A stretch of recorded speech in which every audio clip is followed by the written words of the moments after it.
Before we dive into this ultimate mindset shift, I want to invite you to join the Torah Millionaire Business School. For a limited time, you can enroll for just $299. This is where we take these profound Kabbalistic principles and apply them directly to your modern business and financial life. The link is in the comments and in the description below. Do not miss this opportunity to rewire your brain for massive, sustainable abundance. Welcome back to the Billionaire the Teacher channel. If you are watching this, you have probably read all the books on wealth creation. You know about the law of attraction, you know about positive thinking, and you know about the importance of a growth mindset. You have tried visualizing your goals, repeating affirmations in the mirror, and hustling 24/7. But despite all your efforts, you still feel like you are pushing a boulder up a hill. The massive wealth you desire always seems just out of reach. You are exhausted from trying to force the universe to give you what you want. What if I told you that the problem is not your work ethic and it is not your vision board? The problem is that the modern wealth mindset is fundamentally flawed. It is built on a foundation of ego and extraction.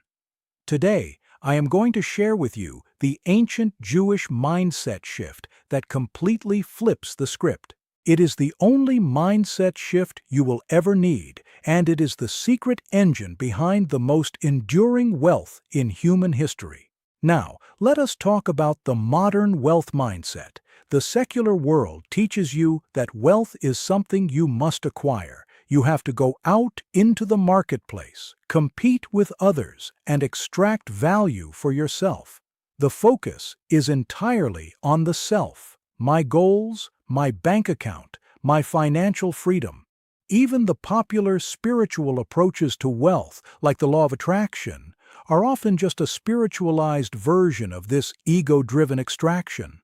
You are taught to visualize what you want so the universe will give it to you. The universe is treated like a giant catalog, and you are the consumer. The Jewish mystical tradition, the Kabbalah, teaches that this ego-driven mindset is actually the greatest obstacle to true wealth. Why? Because the universe is not a catalog, it is a living, breathing network of divine energy, and the core characteristic of divine energy is that it flows. It does not stagnate. When your mindset is focused entirely on acquiring and hoarding for yourself, you become a dead end in the spiritual network. You become a stagnant pool. The universe will not pour massive, infinite resources into a dead end. The ancient Jewish mindset shift is moving from the mindset of a consumer to the mindset of a conduit. A conduit does not generate the water, and it does not hoard the water. A conduit simply allows the water to flow through it to its intended destination. When you shift your identity from being a consumer of wealth to being a conduit of divine blessing, you align yourself with the fundamental nature of the universe. You stop trying to extract value and you start facilitating flow. Let me tell you about Arthur. Arthur was a highly driven entrepreneur who had started a marketing agency. His entire focus was on hitting his revenue targets. He was ruthless in his negotiations, always trying to squeeze the maximum amount of money out of his clients while delivering the minimum acceptable service. He made a decent living, but his business was constantly churning through clients. People did not like working with him because they could feel his extractive energy. He was exhausted from the constant hustle and the constant conflict. Arthur met with the teacher who was a master of Jewish business ethics. The teacher listened to Arthur complain about his difficult clients and his stagnant revenue. The teacher said, "Arthur, your business is failing because you are a black hole. You are trying to suck all the light into yourself. The universe does not invest in black holes. It invests in suns. You need to become a conduit." The teacher challenged Arthur to completely change his approach. He told him to stop focusing on his revenue targets and start focusing entirely on how much value he could flow through his agency to his clients. He told him to ask one question before every meeting. How can I be a conduit of blessing for this person today? Arthur was skeptical. It sounded like a recipe for going broke, but he was tired of the struggle, so he tried it. Before his next client meeting, instead of reviewing his pricing strategy, he spent 5 minutes meditating on being a conduit. He walked into the meeting and, instead of pitching his most expensive package, he listened deeply to the client's problems. He realized that the client did not need his expensive package, they needed a much simpler, cheaper solution that he could easily provide. He recommended the cheaper solution. The client was shocked. They were used to agencies trying to upsell them. Because Arthur had acted as a conduit for what the client actually needed rather than what Arthur wanted to extract, a massive level of trust was established. That client not only signed the contract, but referred 3 other major businesses to Arthur's agency within a month. By shifting from a consumer to a conduit, Arthur stopped repelling wealth and started attracting it effortlessly. His agency exploded in growth, not because he hustled harder, but because he became a reliable channel for the universe to distribute blessing. The second component of this mindset shift is understanding the concept of parnasa, which translates to livelihood or sustenance. In the secular world, you believe that you earn your livelihood through your own brilliance and hard work. You are the source of your wealth. But the Kabbalah teaches that your parnasa is determined by the Creator every year on Rosh Hashanah, the Jewish New Year.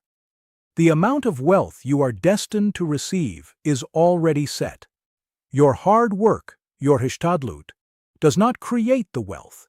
It merely creates the physical vessel to receive the wealth that has already been allocated to you. This is a massive paradigm shift. If you believe you are the source of your wealth, you will live in constant anxiety. You will be terrified of making a mistake, terrified of the competition, and terrified of the economy. But if you truly internalize that the Creator is the source of your parnasa and that your allocation is already secure, the anxiety evaporates. You stop operating from a place of fear and start operating from a place of absolute trust, or bitachon. Consider the story of Beatrice. Beatrice was a real estate agent who was paralyzed by the fear of competition.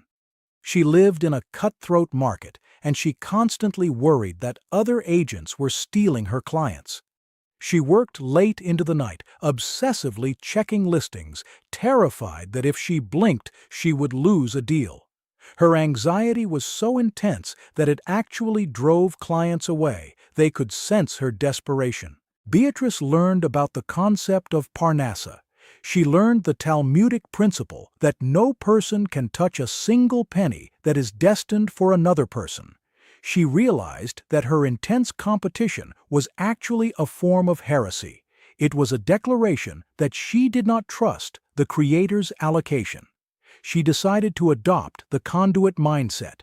She started repeating to herself every morning, "My parnasa is secure. No one can take what is mine. I am simply here to build the vessel." This shift in perspective changed everything. Beatrice stopped obsessing over what the other agents were doing.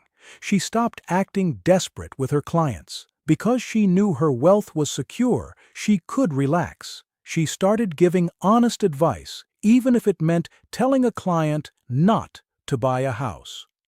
Her calm, confident energy became her greatest asset. Clients flocked to her because they trusted her. She became the top producing agent in her firm, not by fighting the competition, but by resting in the absolute certainty of her divine provision. The third element of the conduit mindset is the practice of tzedakah, which is often translated as charity, but actually means justice or righteousness. In the consumer mindset, giving money away is a loss. It is a subtraction from your net worth. You only give when you have extra or when you want a tax write-off. But in the conduit mindset, tzedakah is the very mechanism that keeps the channel open. The Kabbalists teach that the universe operates on a system of spiritual pressure. When you receive wealth, spiritual pressure builds up within your vessel. If you do not release that pressure by giving a portion of it away, the vessel will eventually crack or the flow will stop. Tzedakah is the release valve. By consistently giving 10 to 20% of your income to those in need, you are proving to the universe that you are a reliable conduit. You are demonstrating that the wealth will not stagnate with you. Let us look at the story of Julian. Julian was a highly successful day trader. He made millions of dollars, but he was incredibly stingy. He hoarded his wealth, terrified of losing it. He lived in a state of constant contraction. Despite his massive bank account, he felt poor. And eventually, his trading strategies stopped working. He hit a massive losing streak that wiped out half his net worth. He was panicked and desperate. Julian's grandfather, a man who had survived the Holocaust and rebuilt his life through immense generosity, told Julian that his channels were clogged. He told Julian that he had to start giving tzedakah immediately, even while he was losing money. Julian thought it was insane to give money away when his portfolio was crashing, but his grandfather insisted. He told Julian, "You must prime the pump. You must show the universe that the water is still flowing." Julian started giving 10% of his remaining capital to various charities. It was physically painful for him at first, but as he continued to give, something shifted in his psychology. The act of giving broke the spell of scarcity. It reminded him that he still had enough to help others. The contraction in his chest loosened. With a clearer, less desperate mind, he was able to analyze his trading mistakes and develop a new, more stable strategy. The flow of wealth returned, but this time, Julian kept the channel open. He continued to give generously, and his wealth grew far beyond his previous peak. He learned that tzedakah is not a subtraction. It is the ultimate investment in the infrastructure of your own abundance. The fourth and final step in adopting the conduit mindset is the elimination of ego from your success. When you achieve massive wealth, the natural human tendency is to become arrogant. You look at your empire and say, "Look what my brilliant mind and my hard work have built." This arrogance is the fastest way to shut down the divine flow. The Kabbalah teaches that the Creator cannot dwell in the same space as an arrogant person. Arrogance is a declaration of independence from the divine network. To remain a conduit, you must cultivate profound humility. You must constantly remind yourself that your intelligence, your energy, and your opportunities are all gifts from the Creator. You are simply the manager of the assets, not the ultimate owner. Take the case of Constance. Constance was the CEO of a massive tech company. She was brilliant, driven, and incredibly arrogant. She treated her employees poorly and took all the credit for the company's success. But as her arrogance grew, the company's culture turned toxic, innovation stalled, and key executives began to leave. The company was on the verge of a major collapse. Constance was forced to confront her ego. She sought the help of a spiritual mentor who taught her the conduit mindset. The mentor told her that her arrogance was destroying the vessel she had built. He instructed her to start every executive meeting by acknowledging the contributions of her team and explicitly stating that the company's success was a blessing, not just a result of her own genius. It was a humbling experience for Constance, but as she began to publicly dismantle her ego, the culture of the company shifted. Her employees felt valued and respected. The toxic atmosphere dissipated and innovation returned. The company not only survived the crisis, but went on to dominate the market. Constance realized that her greatest strength was not her brilliant mind, but her ability to humbly facilitate the flow of divine blessing through her organization. This is the only mindset shift you will ever need. You must stop trying to be a consumer of wealth and start striving to be a conduit of blessing.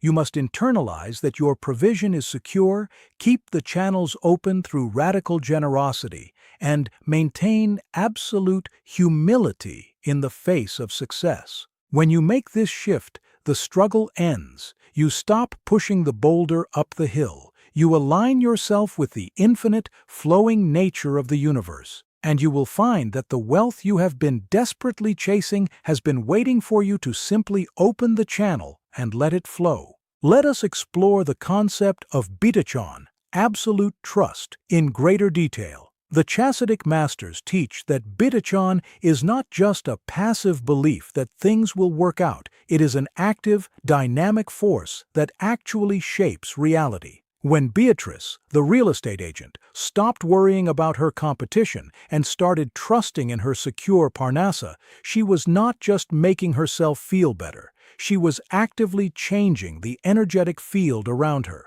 Fear and anxiety create a dense, restrictive energy that repels opportunity. Trust creates an expansive, magnetic energy that attracts it. The universe responds to your level of certainty. If you operate with the certainty that you are a fully funded conduit of the Creator, the universe will rearrange itself to validate that certainty. This is why the wealthiest individuals often seem so relaxed, even in the midst of chaos. They have mastered the art of bitachon.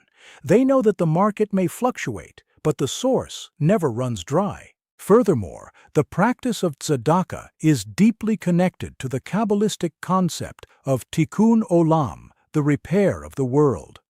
The universe was created with intentional imperfections, leaving room for human beings to partner with the Creator in the ongoing process of creation. When you give tzedakah, you are not just helping a poor person, you are repairing a fractured piece of the cosmic architecture. You are restoring balance to the system. The universe is designed to reward those who participate in this repair. When Julian started giving away his money during a financial crisis, he was stepping into his role as a partner in creation. He was proving that he could be trusted to distribute resources where they were needed most. The universe responded by entrusting him with even more resources. Tzedakah is the ultimate proof of the conduit mindset. It is the physical manifestation of the belief that wealth is meant to flow, not to stagnate. The elimination of ego is perhaps the most difficult aspect of this mindset shift. The ego is incredibly subtle and deceptive. It can even disguise itself as spiritual pride. You might start thinking, "Look how humble I am. Look how much tzedakah I give. I am such a great conduit." This is just the ego sneaking in through the back door. True humility, the kind that Constance had to learn, is the realization of your absolute dependence on the Creator in every single moment. It is the understanding that without the continuous flow of divine life force, you could not take a single breath, let alone close a multi-million-dollar deal. This level of humility does not make you weak, it makes you invincible. When you have nothing to prove and nothing to defend, you become a pure, unobstructed channel for divine power. You become a force of nature in the marketplace because your actions are no longer driven by the fragile needs of the ego, but by the infinite power of the source. So, I challenge you today to examine your mindset. Are you operating as a consumer or a conduit? Are you trying to extract value from the world, or are you trying to facilitate the flow of blessing? Are you paralyzed by the fear of competition, or are you resting in the certainty of your divine provision? Are you hoarding your wealth, or are you keeping the channels open through generous giving? Are you building an empire for your ego, or are you building a vessel for the Creator? Make the shift. Stop fighting the universe and start flowing with it. Become the conduit you were created to be, and watch as the massive, sustainable wealth you have always desired begins to flow into your life with effortless grace.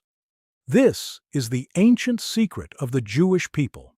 It is a mindset that has survived empires, outlasted economic collapses, and generated unparalleled abundance for thousands of years. It is the ultimate operating system for the human soul. If this video brought you value, please like, subscribe, and share it with someone who needs to hear this message today. And remember, the Torah Millionaire Business School is open right now for enrollment at $299. The link is in the comments and in the description below. Come and join thousands of people who are applying these ancient principles to build real, lasting wealth in the modern world. True wealth is not just about what you have in your bank account. It is about who you become in the process of creating it. May you be blessed with a morning of peace, a day of purpose, and a lifetime of true abundance.